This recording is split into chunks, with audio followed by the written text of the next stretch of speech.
Student भावना जाधव क्लासेसमध्ये तुम्हा सर्वांचं खूप खूप स्वागत. चॅनेलवरती नवीन असाल आणि चॅनेलवर पहिल्यांदाच आला असाल तर चॅनेलला सबस्क्राईब करून ठेवा. या चॅनेलवर तुम्हाला 12वी कॉमर्स तसेच इयत्ता 11वी 10वी तसेच BCom 3rd year, 1st year, 2nd year याचे पूर्ण व्हिडिओज तुम्हाला या चॅनेलवरती भेटून जातील. तर बघा, HSC बोर्ड एक्झाम 2025 विषय अर्थशास्त्र इकॉनॉमिक. तर यामधील आपण महत्त्वाचे जे क्वेश्चन आहेत तर ते पूर्ण क्वेश्चन आपण घेत आहोत. तर मागच्या व्हिडिओमध्ये आपण प्रश्न 6वा सविस्तर उत्तरे लिहा, तर या प्रश्नांची पूर्ण उत्तरे आपण पाहिलेली आहेत. जे प्रश्न महत्त्वाचे आहेत तर तेच प्रश्न मी काढून दिलेले आहेत. तर बघा, तुमची HSC बोर्ड एक्झाम ही जवळच आलेली आहे. तर बघा, इकॉनॉमिकचा पेपर तुमचा आहे 1 मार्च 2025. या दिवशी तुमचा इकॉनॉमिकचा पेपर हा होणार आहे. तर बघा, आज आपण प्रश्न क्रमांक 4. तर खालील विधानांशी आपण सहमत आहात की नाही ते सकारण स्पष्ट करा.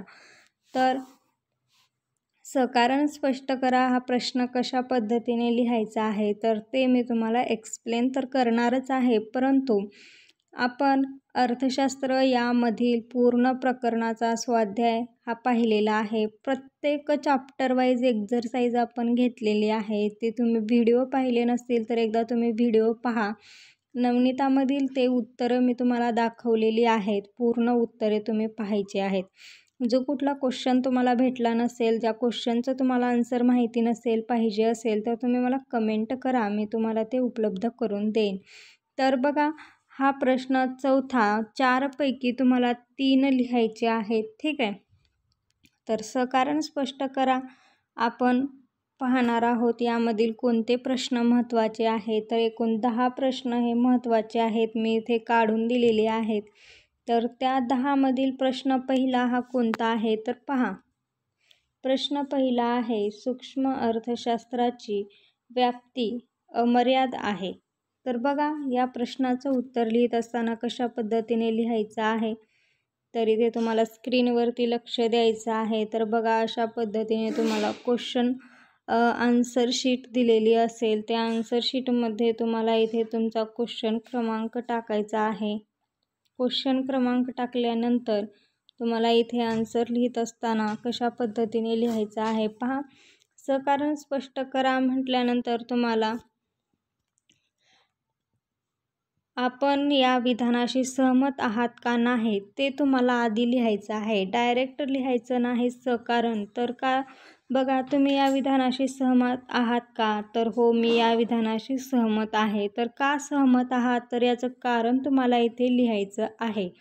ठीक आहे.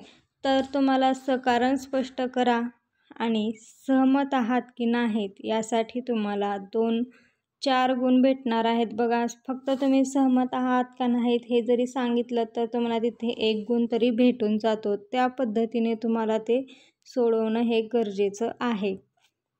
त्यानंतर बघा, सेकंड क्वेश्चन आहे, सूक्ष्म अर्थशास्त्र हे उत्पन्न सिद्धांत म्हणून ओळखले जाते.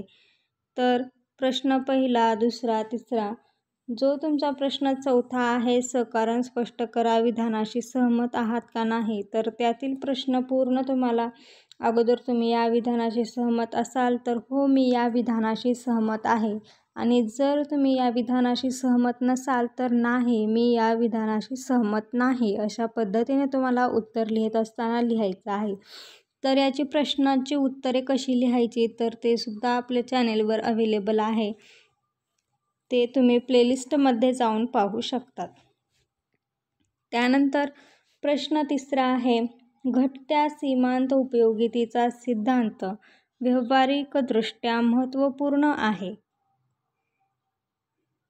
त्यानंतर बघा, मी ते 10 महत्त्वाचे प्रश्न काढून दिलेले आहेत. तुम्हाला एक्झाममध्ये 4 प्रश्न येतील, त्यातील तुम्हाला 3 प्रश्न सोडवायचे आहेत. ठीक आहे.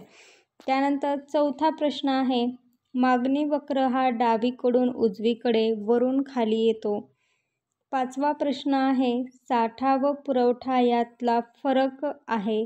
साठा आणि पुरवठा यात फरक आहे. तर या विधानाशी सहमत आहात की नाही ते तुम्हाला लिहून त्याचं कारण स्पष्ट करायचं आहे.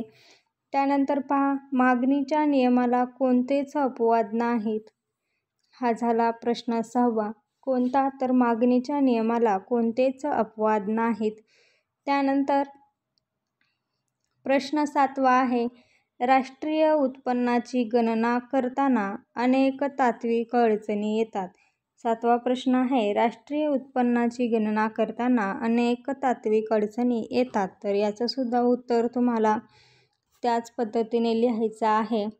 त्यानंतर पहा, प्रश्न 8वा आहे, खाजगी वित्त व्यवहारांपेक्षा सार्वजनिक वित्त व्यवहार अधिक लवचिक असतात. 8वा प्रश्न तुम्हाला समजत नसेल तर माझ्या व्हॉईसकडे तुम्ही लक्ष द्या.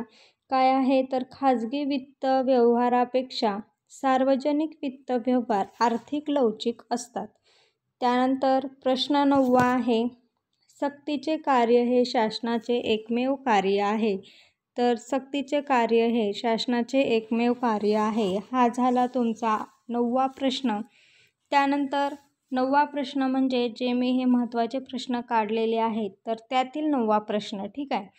त्यानंतर 10वा प्रश्न आहे, सरकारला शुल्क व दंड यापासून मोठा महसूल मिळतो. काय? तर सरकारला शुल्क व दंड यापासून मोठा महसूल मिळतो.